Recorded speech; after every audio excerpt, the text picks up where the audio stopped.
Hey everybody, welcome back to the Huddle, the Review.com's weekly sports show. I'm Rob Toder, Executive Editor of the Alliance Review, joined as always by Mike Brown, our sports editor. And today we're going to talk about Mount Union football. And we thought we'd change it up a little bit. And Mike, today let's talk about a win for Mount Union.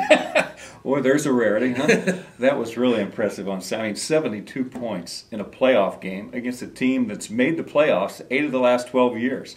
I mean, that was just so dominating. The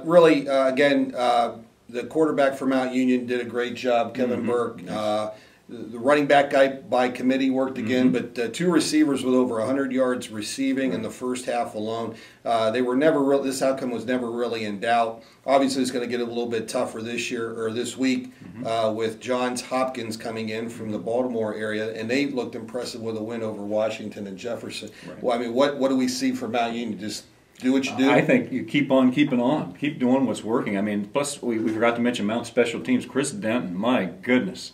5 punt returns for touchdowns this year. Just amazing. They're very impressive to watch, Mount Union.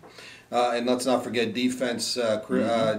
Charles Diesel, Nick Driscoll, as always, the leaders of that defense. And they really they had some big hits in that game, and despite only playing about a half as well. And you know what? I think Mount's been so good on offense this year. The defense kind of gets overshadowed, but statistically, that defense is right up there with the best in the nation. Let's talk a little bit about that D3 field. Really no surprises in the first round. There were a couple, maybe 5s beating 4s and that type of thing, 5 seeds over 4 seeds. But Wisconsin Oshkosh won easily, Linfield won easily, Mary Hardin Baylor won easily. So really the 4 teams that everybody's kind of looking at moved on. It gets a little bit tougher in week 2. Yeah, heavy hitters all survived last weekend.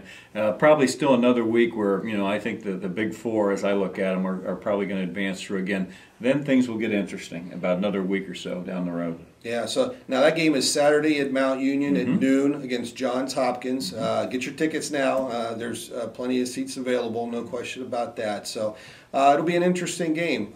Johns Hopkins comes in 10-1. We really don't know that much about him. But again, another playoff tested team, and again, an impressive win over a W&J program coached by Mike Sirianni last week. And Rob, Mount's played so many teams in Alliance over the years because, Mount's been the highest seed almost all those years.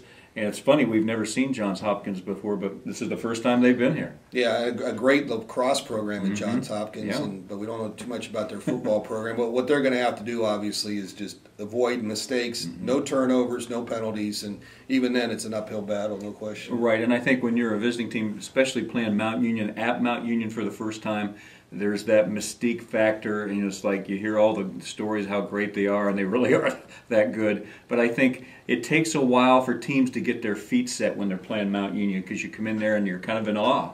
And if you don't watch yourself, you can be down 21-0 before you bat your eyelashes. So. Yeah, and that's exactly what happened Saturday to Christopher Newport. Right. Let's switch gears a little bit. We had no high school teams in action, but we both watched some games over the weekend on television. Mentor defeating Cleveland St. Ignatius. What a great postseason run for Mentor. They knocked off Lakewood St. Ed's in a classic game 2 weeks ago, and then last weekend winning in triple overtime over St. Ignatius. Right. I think that's a team, more than any other team in D1 right now, that's on fire. I mean, I think they don't think they can lose a game, and they play that way. No matter how many points they're down, they were down big to St. Ed and roared back and won that game, and I just think they've got a really nice quarter, a great air game. Coach Trevisano, it's fun to watch him on the sidelines. He'll be down on all fours watching the action, and I love to see the passion for the sport that he brings to it. Yeah, another great game in Northeast Ohio last week was in Division 5. Kirtland coming back from a 24-0 halftime deficit to knock off Youngstown Ursuline 38-37.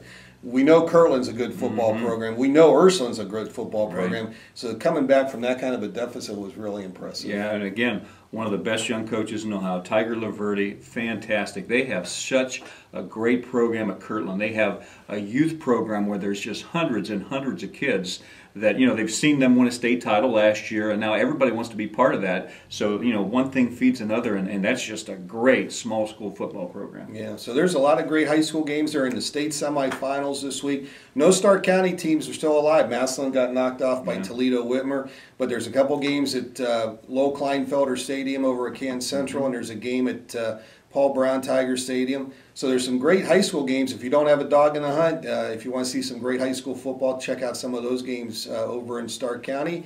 And, of course, Mount Union at home Saturday afternoon against Johns Hopkins. So we'll leave you with this. Go Bucks.